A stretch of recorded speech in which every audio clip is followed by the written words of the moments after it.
Buenas. ¿Qué tal?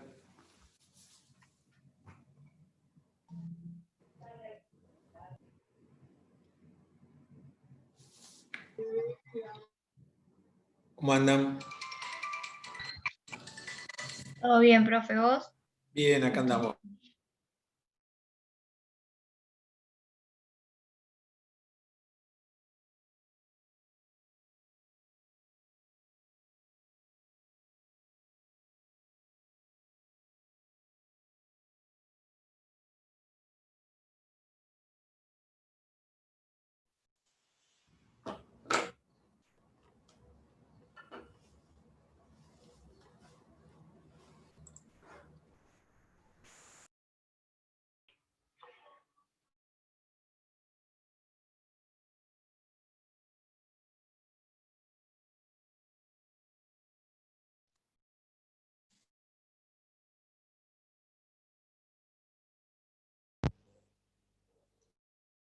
Bueno, ¿cómo andan, chicos? ¿Bien?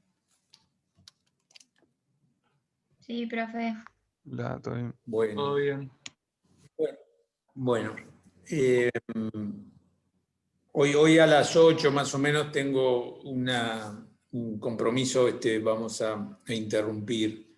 Yo le subí los otros días una ficha que es un trabajo sobre temas de control de gestión que publicamos hace un tiempo y que, bueno, me gustaría que lo lean, digamos, lo utilicen como marco teórico para esto.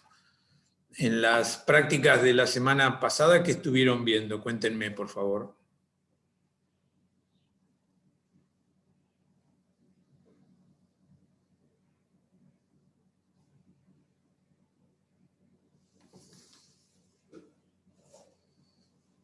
Indicadores estuvimos viendo. Indicadores, sí. Perfecto. Teoría y práctica de los indicadores. Nos dio el profe. Perfecto. Bueno, muy bien. Muy bien. Yo voy a compartir con ustedes una ficha que no la vieron, no la usó nadie la semana pasada. Si ya la compartieron, me avisan.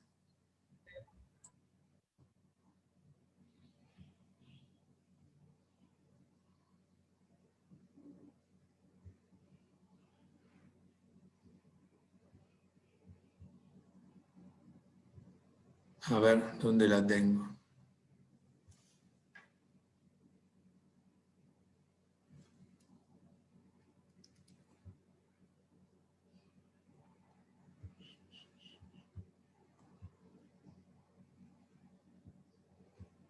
Esperen que estoy tratando de compartirla y no puedo ver.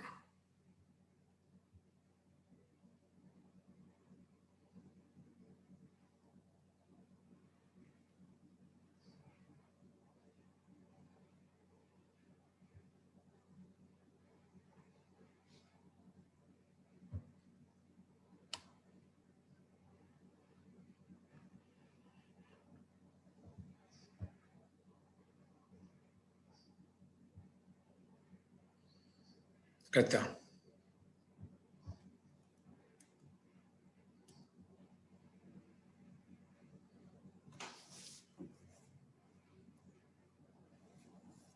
Bueno, creo que esto no lo hemos, no lo han visto, ¿no? Nosotros, ustedes estuvieron analizando el tema de indicadores. Los indicadores son una forma de controlar, una herramienta de hacer control. La característica que tienen, principalmente el uso de los indicadores, es que, bueno, son eminentemente cuantitativos y la información se obtiene casi en su totalidad de información o datos que son procesados de manera contable. Yo les hago un pantallazo para ver digamos, el encuadre del tema y cómo llegamos a la cuestión de los indicadores, que bueno, esos son los que tienen alguna complejidad práctica mayor, porque bueno, hay que saber cómo hacer las relaciones y qué significan cada una de esas relaciones. Nosotros hemos estado hablando de distintas formas de controlar. Cuando nosotros vimos presupuesto, nosotros mencionamos el tema del control presupuestario. Recuerden que decíamos, calculamos los desvíos y analizamos las causas de esos desvíos. Esa es una actividad de control, es una manera de controlar la gestión, a través de hacer un control presupuestario, es decir, comparar lo presupuestado versus lo que finalmente ocurrió y analizar los desvíos. Los indicadores que estuvieron viendo ustedes de tipo contable financieros son de alguna forma los indicadores que tradicionalmente se han utilizado, o sea, los primeros que se hicieron. Surgen de, como les decía, información de tipo contable y tienen determinadas características que lo hacen útiles para ciertas cosas y quizás no tan útiles para otras cosas. Pero esto lo analizamos más abajo. Yo acá les quiero poner, para que ustedes tengan en cuenta, cómo fue esa secuencia, ¿no?, del desarrollo de los indicadores. Supongamos que nosotros partimos de estos indicadores de tipo contable, financiero, que fueron los primeros pasos. Cuando se empezó a trabajar con presupuesto, apareció el control presupuestario como un avance, un progreso. Más adelante se hizo control a partir de manejar tableros de comando, tableros de control. Sobre esto también hemos hablado. Entonces allí ya agregamos algunos otros indicadores y no solamente nos ceñimos a tener los datos contables, los índices contables que surgen de la propia contabilidad, sino que ponemos la perspectiva de nuestra organización en un contexto. Diría que lo último, bueno, por ahí no es lo último, pero entre lo más reciente y lo más extendido que hay es la herramienta que se llama Balance Scorecard, ¿sí?, que está puesto acá, cuadro de mando integral, o tarjeta de valoración equilibrada según cómo se la haya traducido. Esto es un desarrollo que hicieron los profesores Kaplan y Norton. Seguramente ustedes los recuerdan a ellos porque ellos desarrollaron el costeo basado en las actividades. Recuerden cuando dijimos costeo basado en las actividades, trabajó Kaplan y Cooper. Bueno, Kaplan está en el desarrollo de estas dos herramientas. Y el concepto que hay aquí del cuadro de mando integral o Balance Scorecard, ¿sí?, que es indicadores balanceados, ¿no? O sea, tarjeta de valoración equilibrada, digamos, indicadores que se balancean, apunta a no quedarse solamente en monitorear el desarrollo de la organización a partir de datos de tipo contable y agregar más indicadores, agregar más información para tratar de que el Balance Scorecard se convierta en una herramienta que le sirva mucho, que sea muy utilizada por la gerencia, para llevar adelante la gestión y monitorear si esa gestión cumple o no con los objetivos que se han establecido.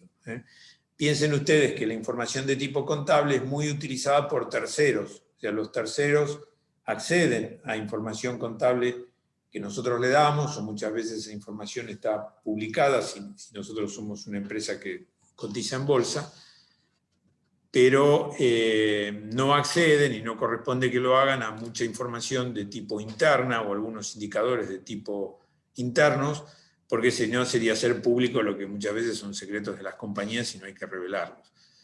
Y para gestionar, bueno, esos datos son útiles y hay que monitorearlos, hay que medirlos, hay que proponer objetivos y controlarlos. Entonces, vean ustedes cómo la información contable muchas veces se comparte con terceros. Los índices que tenemos en el Balance Scorecard, algunos son esos que se comparten con terceros y otros son propios. Los objetivos que plantearon estos colegas, que desarrollaron esta herramienta son los siguientes, ¿no? Está escrito acá en forma muy resumida. Traducir en forma operativa la visión y la estrategia de la organización. O sea, los objetivos que se plantean en el Balance Scorecard están reflejados con datos que hay que lograr, ¿sí? O sea, algunas veces hemos dicho, no solo basta que nosotros digamos queremos ser líder en el mercado donde actuamos, sino que tenemos que poner metas concretas. Bueno, el próximo año quiero lograr 3 puntos más de participación de mercado, ¿sí? Entonces eso después facilita efectuar el control.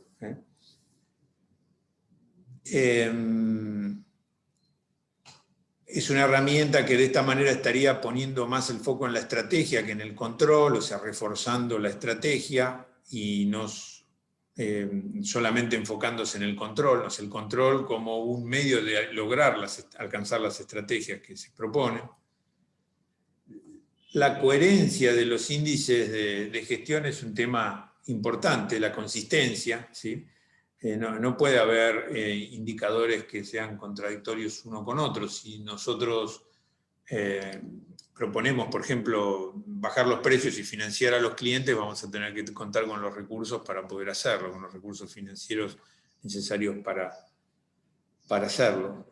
Por ejemplo, acá hay un ejemplo: evitar metas contrapuestas, servicios de bajo precio con personalización de los servicios. Generalmente, si yo quiero bajar los precios, no voy a poder personalizar los servicios que doy. Cursos a medida in company y con precios de cursos estándar. Esto es un ejemplo para una entidad que se dedica a la capacitación. Este ejemplo, este cuadro de mando integral, está relacionado, después ustedes lo leen con más detalle, con un instituto de capacitación de posgrado, ¿sí? O sea, cómo podemos establecer índices para un instituto de capacitación de posgrado. O sea, es una aplicación, es un ejemplo. Y lo que les quiero señalar es aquí las 4 perspectivas, ¿sí? Que es un poco el corazón del Balance Scorecard. ¿Sí? El Balance Scorecard se define en 4, ¿sí? Como un rectángulo que tiene, o un rombo que tiene 4 caras, ¿sí?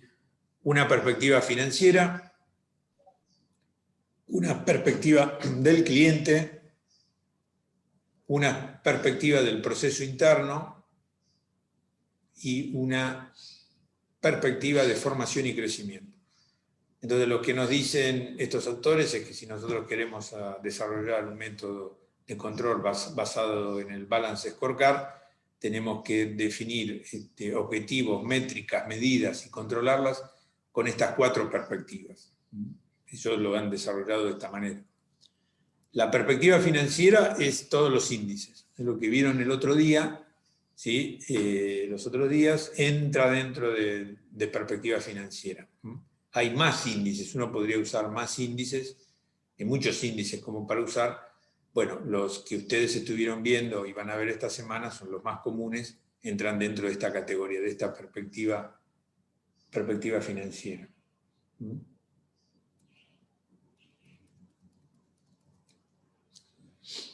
Bueno, acá hay algunos ejemplos de ello.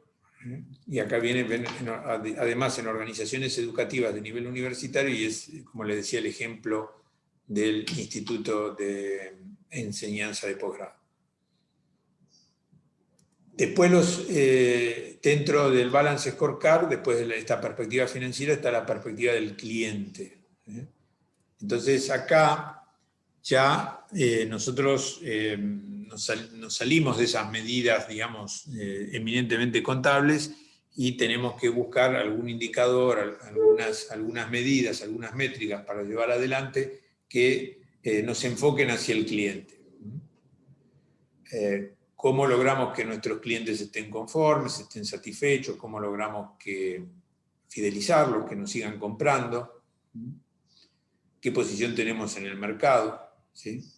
Entonces, nosotros vamos a definir en el Balance Scorecard objetivos relacionados con la perspectiva del cliente. También vamos a definir índices relacionados con el proceso interno. Acá van a intervenir muchos de los conceptos que nosotros hemos estado desarrollando en costos, porque en definitiva el proceso interno será más eficiente o menos eficiente en la medida que logre alcanzar las metas de producción y de servicios, y que esto lo haga dentro de los costos previstos o dentro de los menores costos posibles. Así que gran parte de lo que nosotros hemos estado viendo son técnicas que se orientarían o se deben orientarse a lograr que nosotros cumplamos objetivos dentro de esta perspectiva del control interno.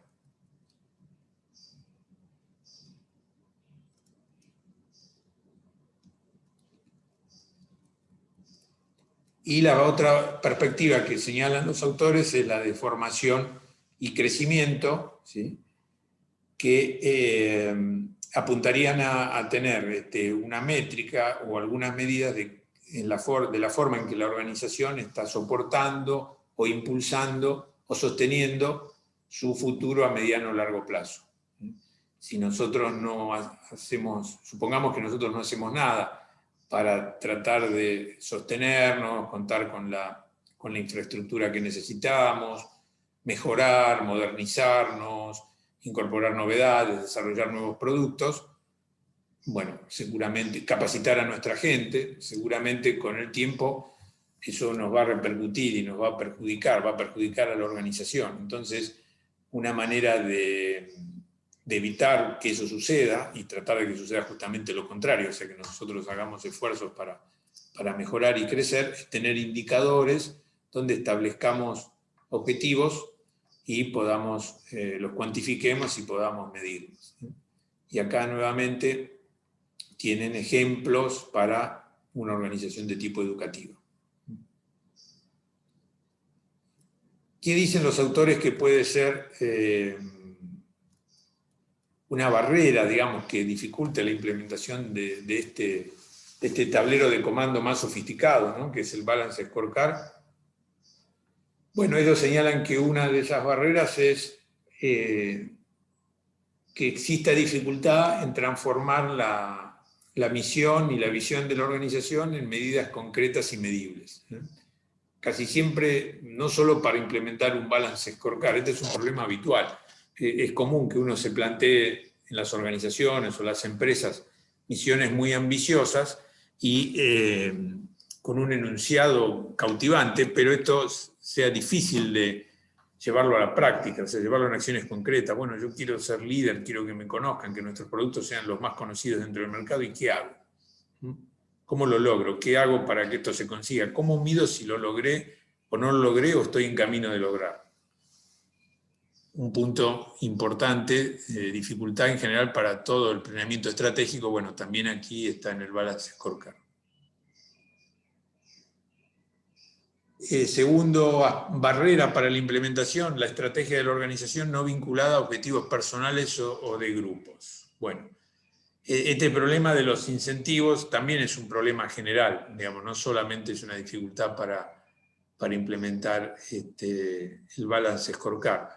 Es una cuestión bastante estudiada desde la economía y desde el management, desde la administración, y que en realidad todavía no tiene una solución definitiva y categórica. O sea, no sabemos, o sea, no tenemos una teoría que tenga la suficiente capacidad predictiva como para decir, si hacemos tal cosa, vamos a lograr que los objetivos personales de la gente que participa en una organización estén alineados con los objetivos de la organización. Esto no es fácil de lograr. Hay muchísimas estudios y técnicas de management relacionadas con esto, que buscan lograr esto, alinear los objetivos personales con los objetivos de la organización. Ya cuando yo estudié, ya se había estudiado esto tiempo atrás, o sea que tiene un montón de años. Los economistas también abordan este problema porque, digamos, conspiraría contra la eficiencia de las empresas, de las organizaciones, de las empresas, que se le ocurre esto. Así que también esta es una barrera que dificulta la implementación del Balance Scorecard y también más general, en una línea más general, dificulta la implementación de muchos programas estratégicos, no solo el Balance Scorecard.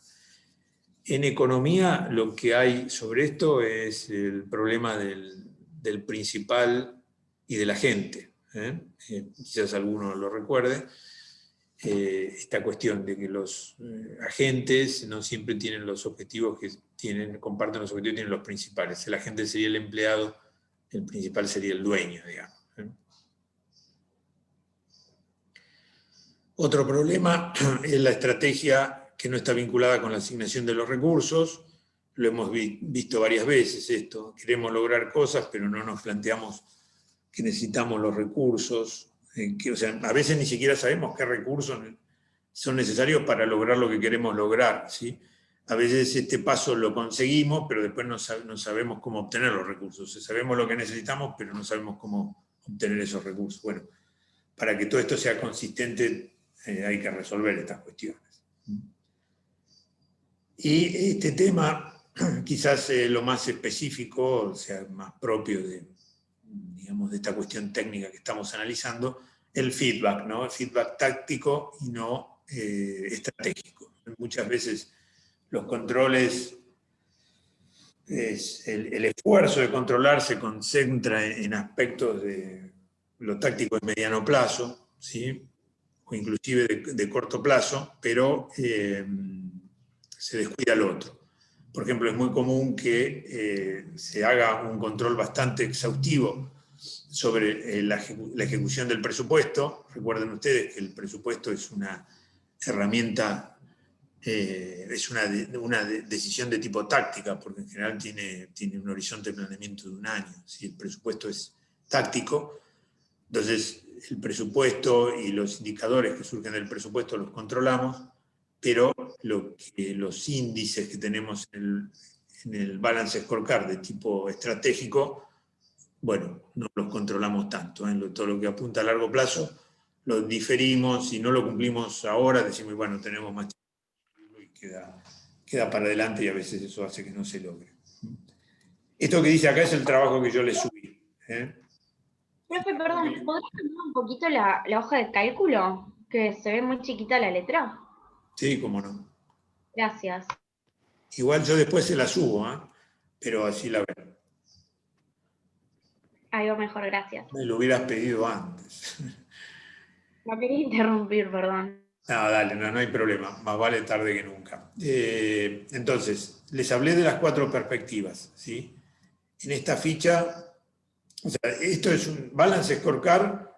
Escribieron varios libros sobre esto, es una técnica bastante extendida, se aplicó en varias empresas. Yo acá se las estoy resumiendo muy cortito, porque me parece que es una herramienta que condensa bastantes ideas acerca de lo que hace al control de gestión, ¿sí? Por eso se las presento. Y el ejemplo aplica está pensado esto para una entidad que hace capacitación de posgrado, entonces eso también a ustedes les va a resultar familiar, ¿no? O sea que los ejemplos de índices que están acá les va a resultar familiar. Al final les decía, hay una referencia a una ficha, que bueno, es la ficha que yo les subí, el control de gestión, el control en la gestión directiva actual es la ficha que yo les subí el otro día, así que eso lo pueden leer, ¿sí? El Balance Scorecard en esa ficha es un puntito, si habla de otras cosas que ustedes pueden leer, ayuda a comprender mejor todo este tema. Y yo les quiero señalar algo más. Podemos hablar mucho, ¿no?, sobre esto, pero les quiero señalar algo más que me parece importante, que les va a servir en la práctica, que ustedes lo tengan en cuenta.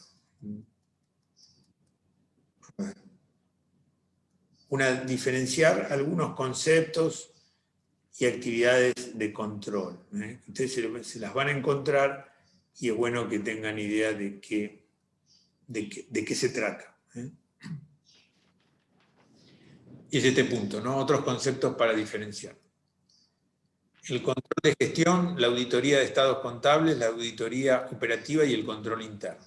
¿Ven? Acá hay 4 conceptos que ustedes los van a ver a lo largo de la carrera, algunos de ellos ya les deben haber hablado, ustedes se los van a encontrar en la práctica, en el trabajo profesional, probablemente alguno de ustedes trabaje en algo de esto, o en algún momento lo haga, o tenga que soportar alguna de estas acciones de control sobre las actividades que ustedes realizan en las organizaciones, y es bueno, digamos, tener una idea de qué se trata. Algunos de ellos se solapan un poco, pero bueno, vamos a tratar de ir explicándolo los 4 conceptos para que tratemos de que le quede lo más claro que se pueda. Bueno, control de gestión, ¿sí? Es de alguna manera lo que estamos hablando, ¿sí? La herramienta que nosotros hemos presentado aquí, el Balance Scorecard, apunta al control de gestión, ¿sí? El control de gestión es un concepto amplio que involucra a todas las áreas de la organización y en definitiva está dirigido a tratar de ver en qué medida la organización responde a las expectativas, a las metas, las estrategias, los planes, las políticas que la dirección, la conducción de la organización ha propuesto. Esto después se desgrana en, como veíamos cuando hablábamos de toma de decisiones, en distintos niveles, ¿sí? El control de gestión, de acuerdo a lo que controlemos en cada uno de esos niveles, estaría apuntando a ver en qué medida la gestión está cumpliendo con esos objetivos, esas metas que se han propuesto. Bien.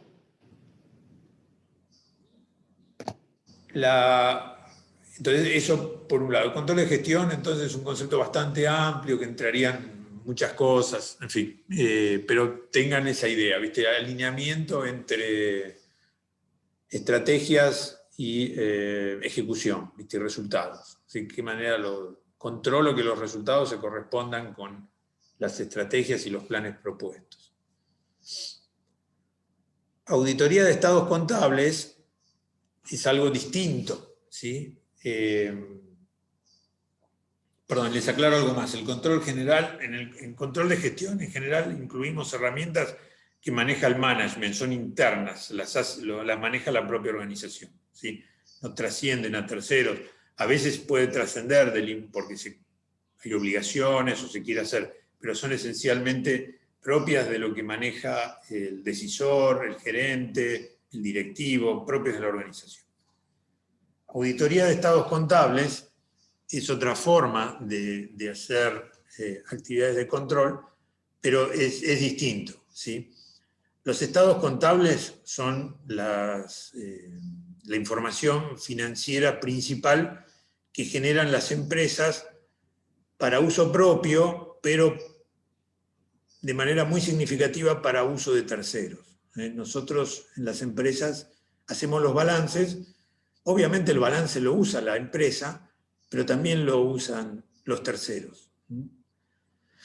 Un balance, ustedes saben, tiene la situación patrimonial, tiene los resultados, tiene el flujo de fondos de una organización durante un tiempo, ¿sí? Un lapso. O la situación patrimonial a determinada fecha, que es la fecha de cierre, ¿sí? Eso para la organización le sirve porque, por ejemplo, las decisiones de distribuir dividendos se toman a partir de los balances.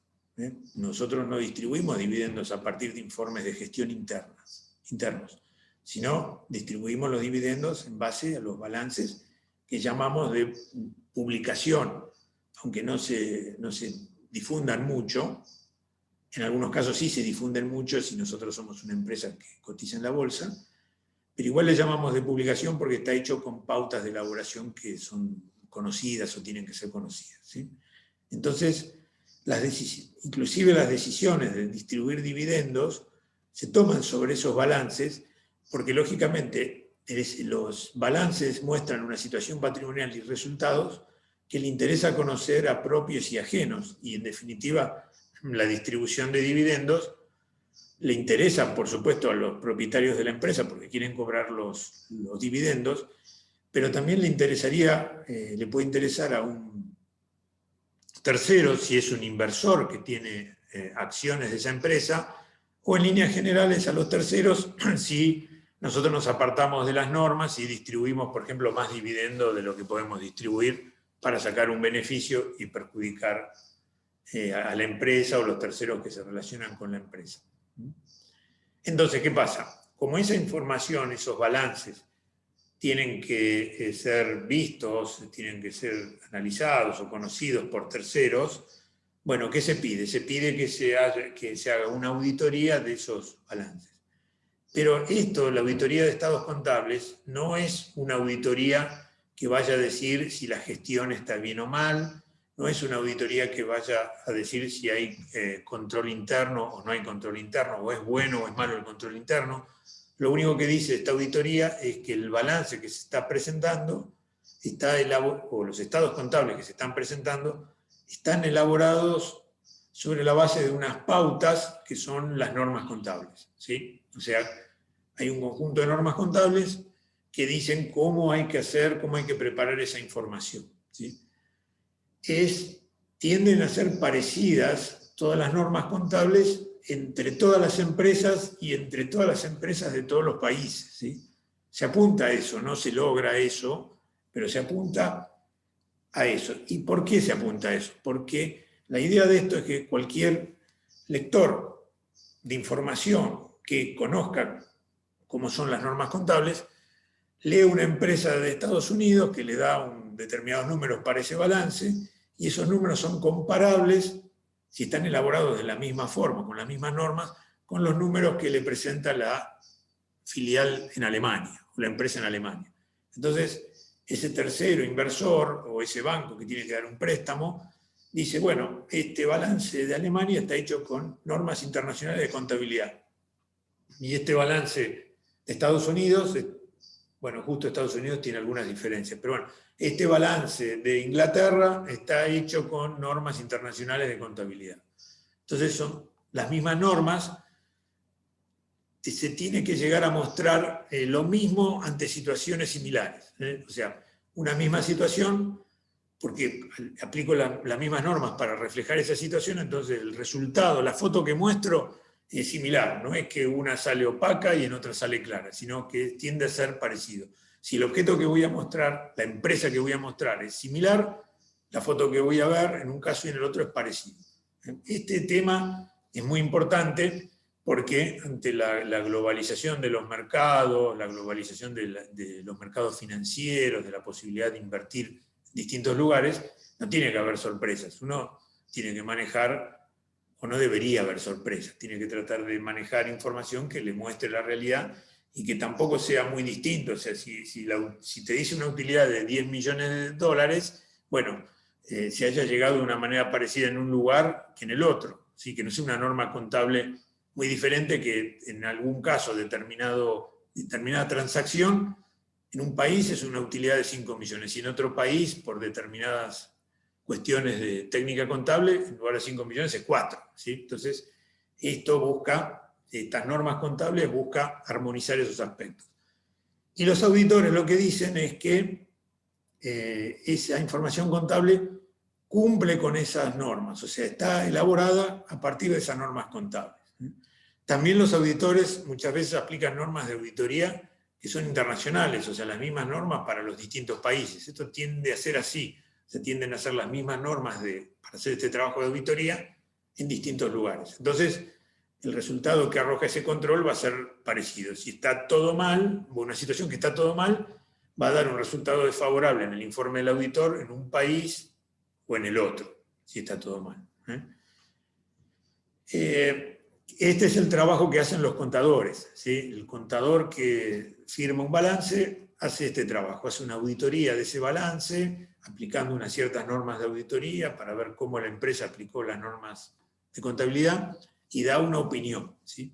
La opinión de ese auditor no es que la empresa sea buena o mala, que la empresa tenga mucho control interno o no, que haya alcanzado o no los objetivos estratégicos.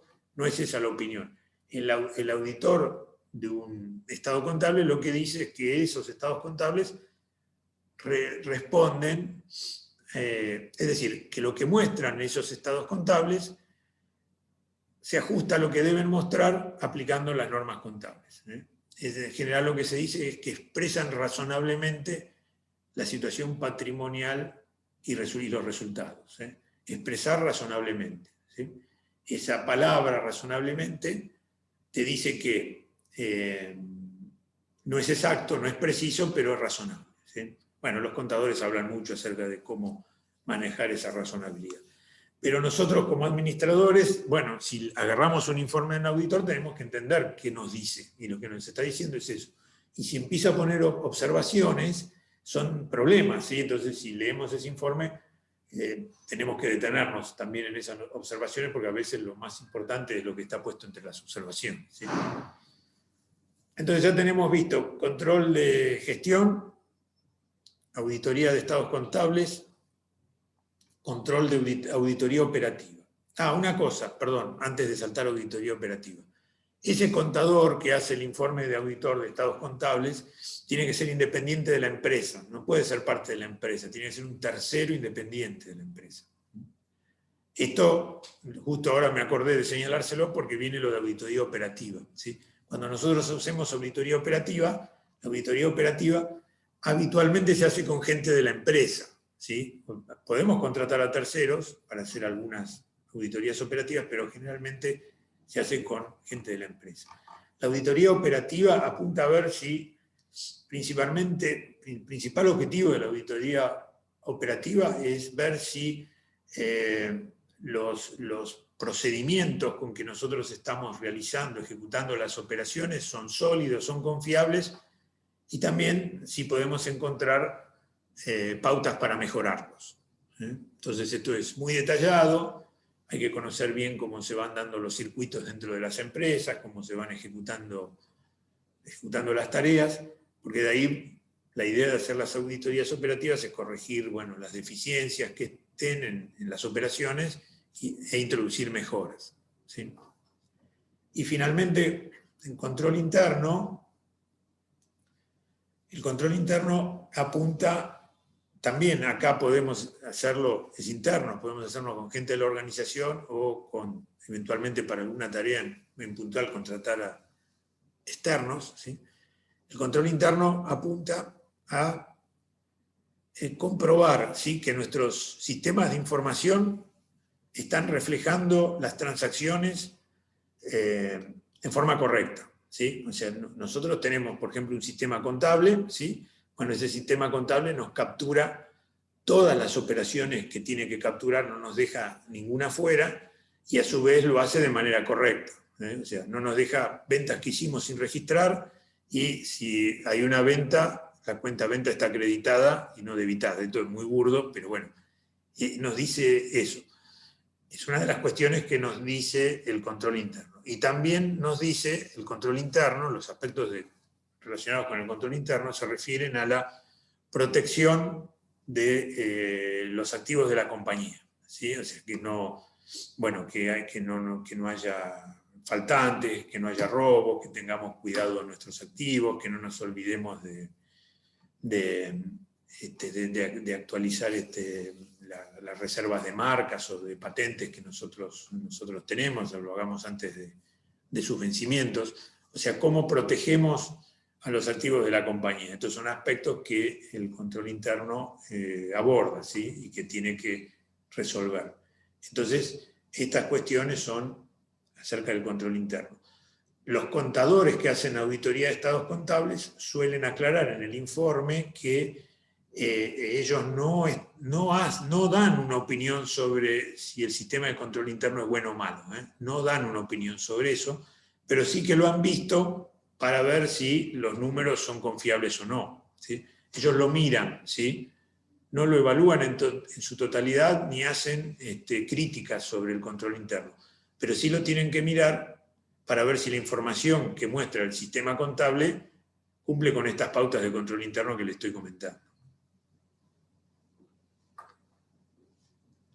Bueno, les hablé todo muy rápido.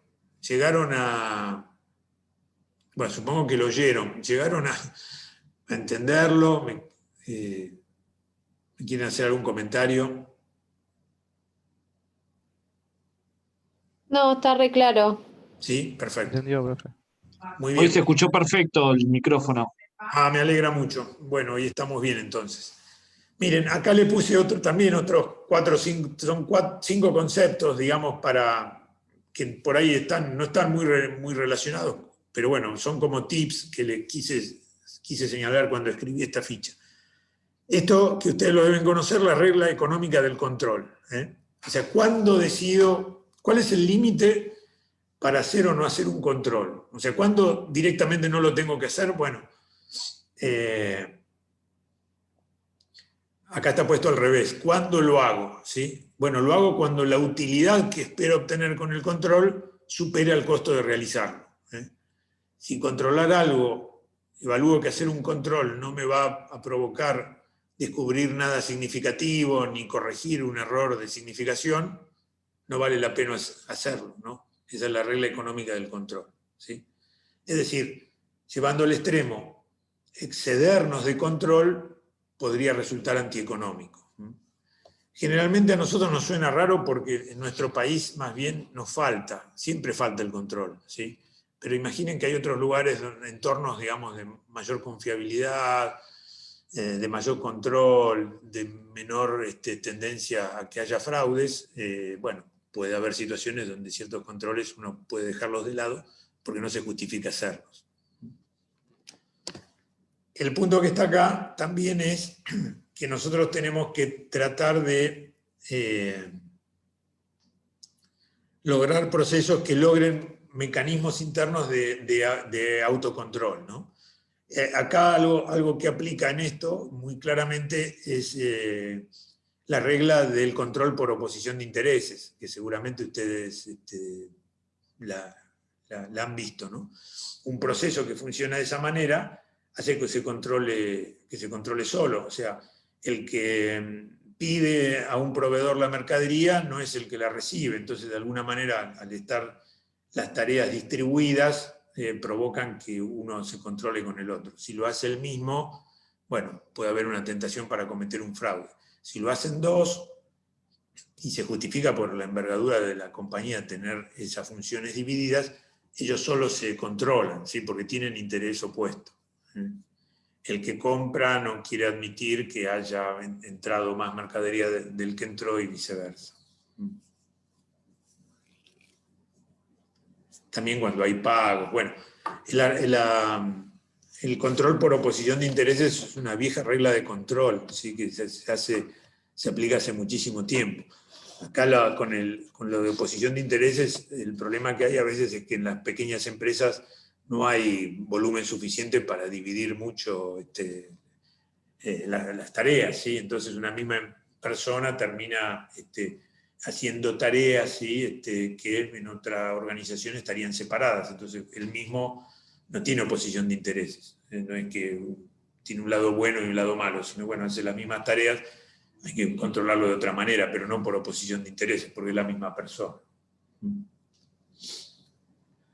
Este concepto, autocontrol versus supervisión, es un concepto de calidad, ¿sí? Que ya lo vimos cuando hablamos de calidad, que parecería que es contrario a la idea de control, ¿sí?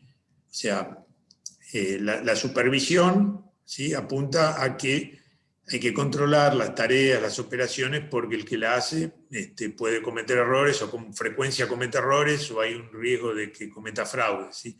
Entonces está puesta la supervisión. Nosotros en calidad hablamos de autocontrol porque, bueno, pensamos que las personas tienen conocimientos, capacidades y conductas suficientes como para poder controlarse, no equivocarse, o si se equivocan, descubrirlo antes y no cometer fraudes. Y por eso acá esto está relacionado con lo anterior, ¿sí? Es lo que vimos en costos de la calidad, que aumentando el autocontrol podemos reducir niveles de supervisión y eso implica que tenemos menores costos.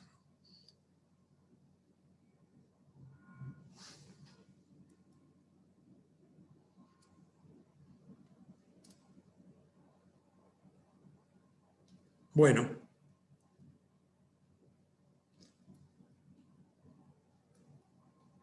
Acá ustedes tienen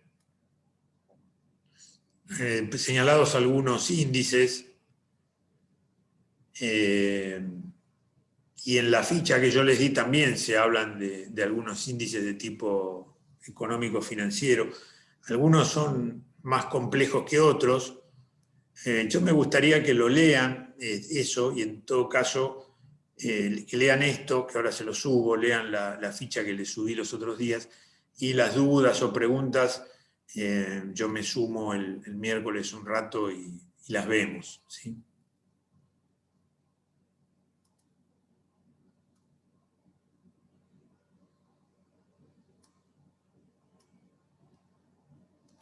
¿Les parece? Dale. Sí, genial. Perfecto. Sí, creo Bueno, porque hoy ahora tengo unos minutos una reunión y bueno, discúlpenme, pero yo el miércoles me sumo un rato, traten de leerlo, lo que les subí el otro día, lo que les voy a subir ahora, y el miércoles destinamos un ratito a aclarar y les amplío, les completo algunos de estos conceptos. Genial, dale. Bueno, Gracias. bueno, chicos, bueno, yo Gracias, lo he grabado, así que ahora voy a subir la grabación también. ¿Dónde lo sube, profe, Buenísimo. grabación? Y lo subo donde puedo. Si lo puedo subir en el grupo de WhatsApp, lo hago ahí directamente porque es más fácil. Si no no sube, les digo dónde lo subo. Bueno. Dale, muchas gracias. Por favor, a ustedes, chicos. Nos vemos. Chao, profe. Chao, Hasta profe. luego. Chao, profe, Chau, chau. gracias. De Chao, nada. profe, gracias. Hasta luego.